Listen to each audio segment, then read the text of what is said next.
Buongiorno tifosi, c'est la première conférence de presse de l'année de Massimiliano Allegri qui nous présente le match avec le Naples qui, ça vient de tomber, va se jouer de toute évidence puisque le Napoli est parti direction Turin. Et donc nous, on va lire et commenter ensemble la conférence de presse tenue par Massimiliano Allegri. Mais tout d'abord, vous êtes de plus en plus nombreux sur la chaîne, je vous remercie de cette confiance que vous faites. N'oubliez pas de liker et commenter parce que ça booste la chaîne aux yeux de YouTube et YouTube va proposer le contenu à d'autres tifosi francophones de la Juventus. C'est un peu le but de cette communauté, c'est qu'on discute, qu'on commente ensemble les news. Je vous apporte pas forcément les news parce que tout comme moi, vous avez des applis, vous avez les sources, disons plus ou moins officielles, vous lisez les newspapers. Donc là, le but c'est un peu de les commenter, juste entre potes, on commente l'actualité de notre chère Vecchia Signora. Donc likez, commentez, si vous venez de découvrir la chaîne, n'oubliez pas de vous inscrire et de cliquer sur la petite cloche. C'est deux actions distinctes parce que la cloche vous permet d'être notifié quand je poste une vidéo, tout simplement. Donc, au microphone des journalistes, Allegri aujourd'hui fait une situation, une bulletin de guerre de ceux qui sont les blessés, les morts. Il n'y a pas de morts, sauf Ramsey, bien entendu, qu'on a dans l'effectif. Il dit qu'ils ont bien travaillé, qu'ils en avaient vraiment besoin d'avoir quelques jours pour se concentrer sur le fond du travail. Et c'est vrai que cette Juventus, en jouant tous les 3 jours et en se retrouvant sans Cristiano Ronaldo 3 jours à la fin du mercato, on n'a pas pu vraiment se concentrer sur le fond, sur la tactique. Ils avaient, ouais, c'est ce qu'il dit, à part Bologne, c'est la seule semaine, Bologne, où on a pu vraiment travailler, celle qui précède le Bologne. Bonucci, ça ne sera pas possible jusqu'à dimanche, peut-être pour la Supercoppa. Chiellini, vous le savez, il est positif et normalement il y a un protocole qui lui empêcherait de jouer même s'il venait à se positiviser entre aujourd'hui et demain, parce qu'il y a un nombre de jours en fait, à partir du jour où tu as été trouvé positif, il y a un nombre de jours à attendre. Mais comme on le sait, grâce au Napoli l'année dernière, le protocole maintenant on s'en balèque, donc peut-être même qu'il pourrait rentrer, mais à ce jour, à l'heure où il a parlé, Massimiliano Allegri, Chiellini est toujours positif. Danilo, lui, il sera à disposition à partir de la semaine prochaine. C'est bizarre parce qu'on pensait tous qu'il allait rentrer et déjà être en forme à la première de championnat. Peut-être que ça a pris un peu plus longtemps. Par contre, la bonne nouvelle, c'est qu'on va récupérer enfin Chiesa et Dybala. Comme c'est des blessures de longue durée, c'est peu probable qu'on les voit dès le début du match sur le terrain, mais déjà les avoir sur le banc et disponibles, c'est vraiment d'une importance capitale. Pellegrini et Caio Jorge, eux, ils n'ont pas pris part aux entraînements pour juste une petite grippe. Et il nous parle de Ramsey. Et là, j'ouvre une longue parenthèse parce que ça a été toujours dit, Ramsey est blessé. Et Massimiliano Allegri avait coupé court sur ça, faisant par ailleurs comprendre qu'il ne voulait pas en parler. Et s'il ne voulait pas en parler, c'est que s'il n'était pas vraiment blessé. On lui a posé à plusieurs reprises la question et ses réponses ont toujours été laconiques et franchement, il disait rien en fait.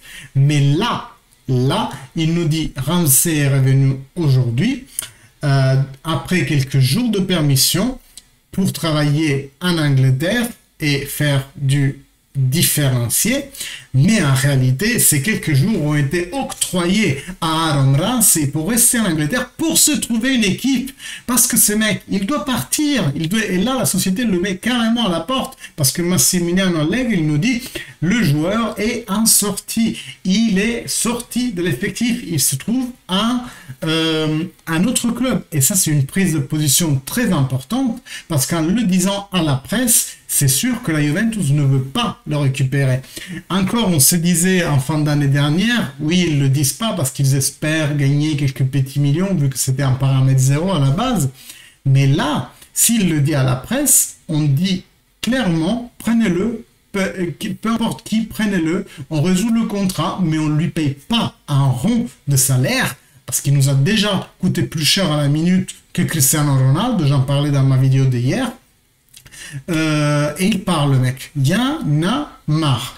Donc voilà, prise de position très forte de Massimiliano Allegri sur Ramsey. Je vous rappelle d'ailleurs que c'est Ramsey qui est en train de se chercher une équipe. Et ça me fait réfléchir, parce que dans ma vidéo d'hier, je vous disais aussi que son procureur a un bonus de 2,8 millions pour chaque année de permanence de Ramsey à la Juventus. Donc peut-être même que le procureur, lui, il n'a aucune envie que Ramsey quitte Turin, et c'est pour ça que Ramsey lui-même a dû rester en Angleterre à mendier. Le mec, il est arrivé à mendier. Il a refusé l'Aston Villa cet été, le Burnley maintenant.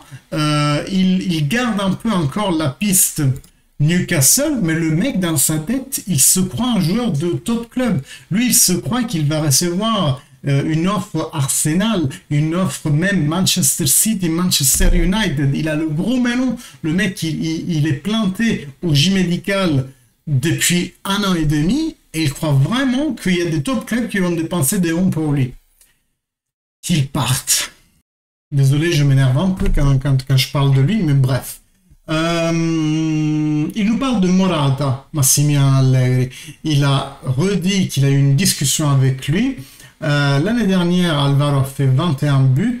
Cette année, on a fait 7 sans coup franc et sans penalty. Le problème, c'est que dans le foot, il y a des étiquettes. Il a les nombres d'un joueur important, mais il est vu comme quelqu'un à qui il manque quelque chose. Je lui ai parlé et je lui ai dit que d'ici, il ne bouge pas. Pour améliorer Morata, on doit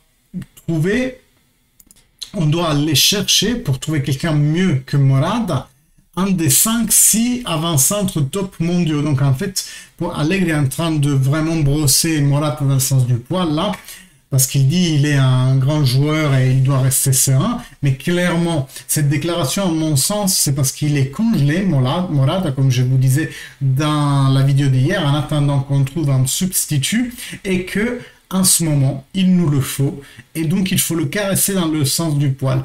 Si Allegri pense vraiment que Alvaro Morata, il est dans le top 10 mondiaux, parce qu'il nous parle de mieux que lui, il y a 5 ou 6 avant-centres dans le monde entier, et donc lui il serait genre 7e, 8e, Morata. Si Allegri pense ça, je suis désolé, il comprend rien de foot. Donc, à mon sens, c'est plutôt une façon de le brosser dans le sens du poil pour qu'il soit content de rester peut-être même encore un mois uniquement chez nous, le temps qu'on trouve un substitut à l'auteur et qu'on puisse faire l'échange plutôt fin du mois, parce que le mois de janvier va être très difficile.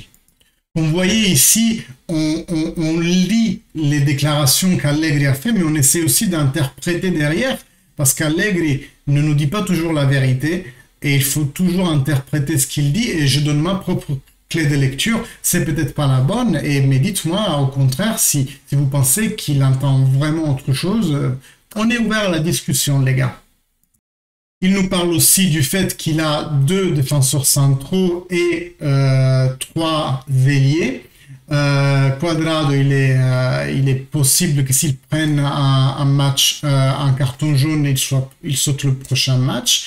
Et on a beaucoup de matchs rapprochés. Chiesa va bien et il doit décider qui faire jouer entre lui et Dybala pour permettre à tous les deux de récupérer. Donc peut-être qu'il faut s'attendre en fait à un premier temps Dybala et un deuxième temps Chiesa ou vice versa, mais c'est sûr que les deux ne feront pas tous les deux 90 minutes. Il parle du milieu de terrain, il dit que de toute façon Ramsey et Arthur ne sont pas disponibles. Locatelli va jouer au milieu et il va jouer quelqu'un entre Rabiot, McKennie et Betancourt. Mais il nous apprend rien, on sait aussi faire les maths. Il n'y a pas que lui qui sait faire les maths. Ensuite, il nous parle du travail effectué dans la semaine. Ils ont beaucoup travaillé sur le plan physique et technique, donc ils ont dû mettre les bouchées doubles pour bien redémarrer l'année. C'est comme ça que je lis cette phrase. Et après, on rentre vraiment au centre du sujet. Si Juventus Napoli a renvoyé, avec la nouvelle que je vous donnais en début de vidéo, comme quoi le Napoli est parti, c'est cette question est caduque, mais dans tous les cas, Allegri ne sortira jamais une phrase polémique, il sort comme toujours, mais il y a des organes, des entités prédisposées aux décisions, et nous, on s'entraîne, et s'ils nous diront de jouer, on joue. En gros, une réponse en ligne avec la mentalité Juventus, toujours assez linéaire et très calme dans toutes les situations. On lui repose la question aussi sur le Napoli, il donne la même réponse un peu plus longue et articulée, mais en gros il dit s'ils nous disent de jouer, on jouera et point. Voilà. Après on lui pose la question sur Arthur, est-ce qu'il va partir? Et il dit qu'à 99% en gros l'effectif restera le même, Delta Ramsey, parce qu'il vient de dire qu'il le sorte de l'équipe. À mon avis, là aussi, c'est pour garder Arthur mentalement dans la Juventus, mais vu qu'il veut jouer, Pastorello l'a dit il y a quelques semaines, l'agent d'Arthur, à mon avis, il sortira aussi. Et d'ailleurs, on va prendre un milieu de terrain uniquement s'il y a 2 milieux de terrain qui sortent, parce que on va pas remplacer Ramsey, ça serait comme remplacer personne, un zéro, un lit au J médical éventuellement, mais ça fait du sens de prendre un milieu de terrain s'il y a Ramsey plus un autre qui sort. Est-ce que l'autre va être Arthur? Probablement. Est-ce qu'il va être Arthur et McKennie pour le monétiser et pour mettre de côté des pépettes pour Vlahovic? On n'en sait rien, mais dans tous les cas, le seul départ de Ramsey ne promet pas une arrivée d'un milieu de terrain dans cette session de mercato. Ensuite, on lui pose la question sur le Scudetto. Il dit que l'Inter, il le dit depuis toujours, que c'est la prétendante numéro 1 à ce Scudetto. Et même quand c'était le Napoli qui pétait le feu et le Milan qui pétait de feu, il a toujours dit que c'était l'Inter. Et qu'il n'y a que l'Inter en fait qui peut perdre ce Scudetto. En fait, si l'Inter se suicide, peut-être que la lutte sera réouverte, mais de facto, aujourd'hui, Allegri dit qu'il croit plus en le Scudetto et de facto, l'objectif de la Juventus, c'est la 4e place. Mais ça, on l'avait imaginé. On lui pose aussi la question, est-ce qu'il faut renforcer l'attaque? Et là, il nous dit qu'en fait, l'attaque, il a fait des buts, bien entendu, pas autant que quand il y avait Cristiano Ronaldo, mais qu'il manque les buts des milieux de terrain, à son sens. Maintenant, on a en plus récupéré Chiesa et Dybala, et ça devrait être comme des acquisitions. Ça c'est une phrase standard qu'on dit à tous les nouvelles années.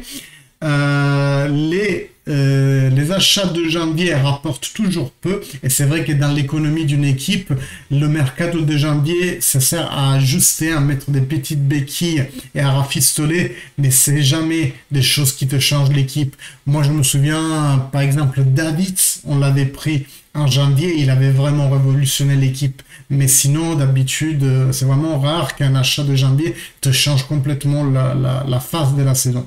Et il continue en nous disant, il restait finalement que quelques points. Et c'est vrai qu'aujourd'hui, on est à 4 points de la zone Champions League. En fait, si on avait par exemple gagné contre l'Udinese et peut-être ne pas perdu contre le Napoli, match nul contre le Napoli, allez, on serait dans les 4 premiers, tu vois.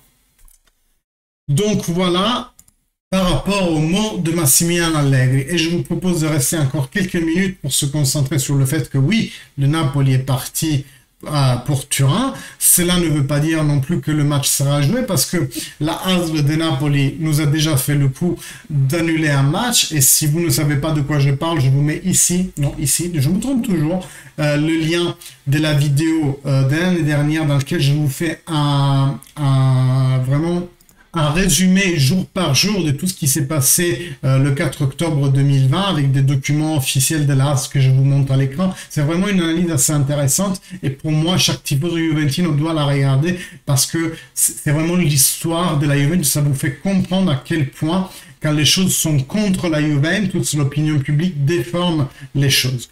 Bref, mes amis, je vous dis à demain. S'il n'y a pas d'autres choses qui sortent dans la soirée, bien entendu, dans ce cas-là, je ferai une petite vidéo de mise à jour. Et normalement, je fais une vidéo demain soir, post-match, je le dis pour les nouveaux. Autrement, pareil, c'est quelque chose dans la journée qui sort, je vous fais une petite vidéo ad hoc. Je vous salue, je vous dis à bientôt et fino alla fine, Forza Juventus.